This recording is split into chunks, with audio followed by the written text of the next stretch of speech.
ओम नमः शिवाय।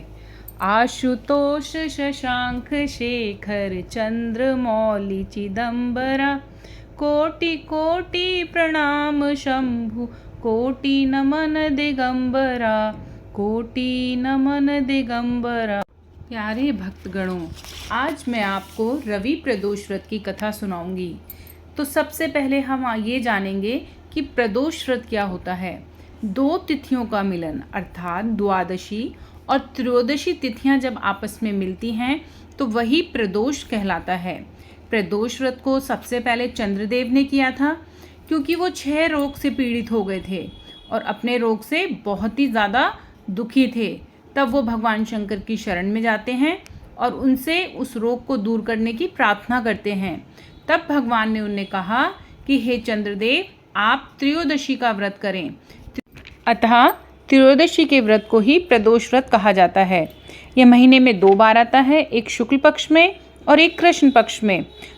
हर वार का प्रदोष व्रत होता है और हर वार के व्रत की अपनी अलग ही महिमा होती है। हर मनोकामना पूर्ति के लिए अलग अलग दिन वार का प्रदोष व्रत रखते हैं। प्रदोष व्रत की पूजा प्रदोष काल में की जाती है। जब संध्या का समय शुरू होता है और दिन खत्म होने वाला होता है तो उसी समय को प्रदोष काल कहते हैं। उसी समय में प्रदोष काल की पूजा की जाती है। प्रदोष व्रत में अन्न और नमक नहीं खाना चाहिए।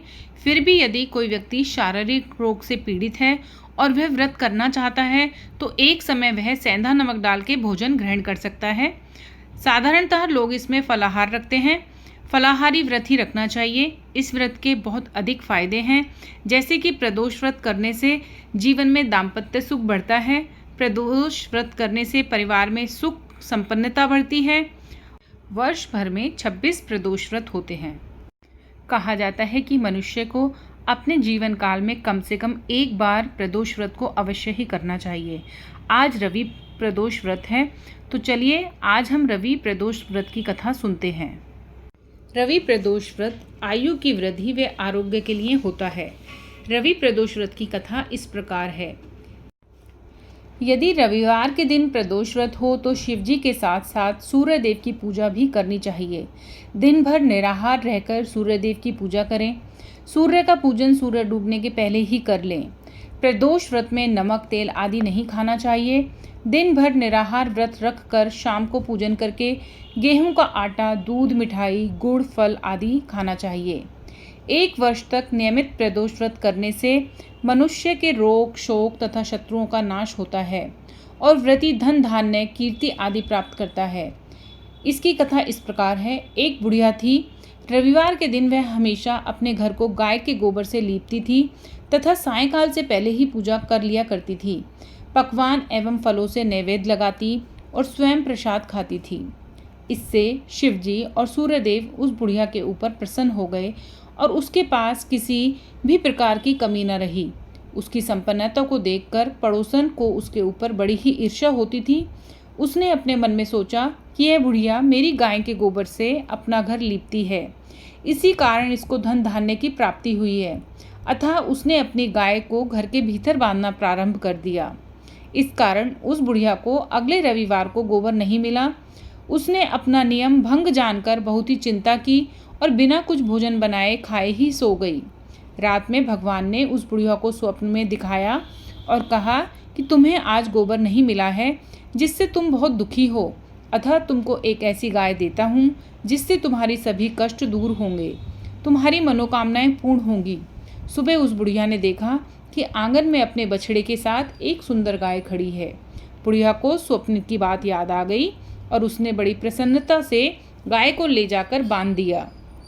बुढ़िया की गाय को देखकर पड़ोसिन को और अधिक ईर्ष्या हुई। वह गाय सोने का गोबर करती थी। यह देखकर पड़ोसिन और अधिक आश्चर्य करने लगी। उसने उस गोबर को उठाकर उसकी जगह अपनी गाय का गोबर रख दिया करती थी। इस प्रकार पड़ोसिन का यह नित्य कार्य हो गया और बुढ़िया को इस बात का पता भी नहीं था। उसकी गाय सोने का गोबर देती है। तब भगवान ने सोचा कि इस प्रकार तो बुढ़िया को कुछ भी लाभ न होगा।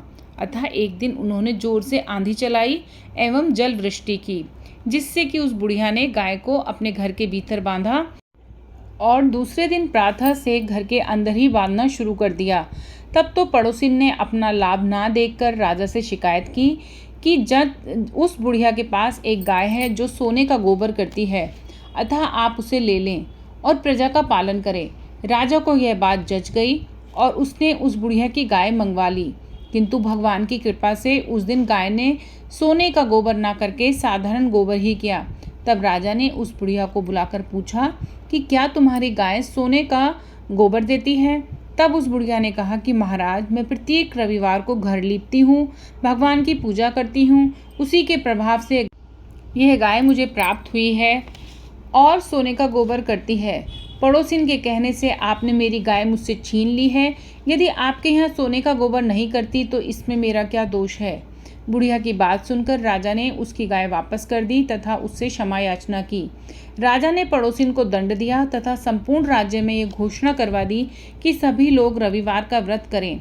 राजा ने स्वयं व्रत करना आरंभ कर दिया, जिससे राजा व प्रजा प्रसन्न हो गए। राज्य की निरंतर प्रगति होने लगी तथा धन धान्य आदि किसी भी प्रकार की कमी न रही। तो इसी प्रकार रवि प्रदोष व्रत धन धान्य के लिए बहुत ही महत्वपूर्ण व्रत है। आपसे निवेदन है कि कथा को आप पूरा सुनें, बीच बीच में आप कथा को सुनते समय हुंकार भरते रहें, और यदि आपको मेरी ये कथा पसंद आती है तो इसको लाइक, शेयर और चैनल को सब्सक्राइब अवश्य करें। धन्यवाद मित्रों।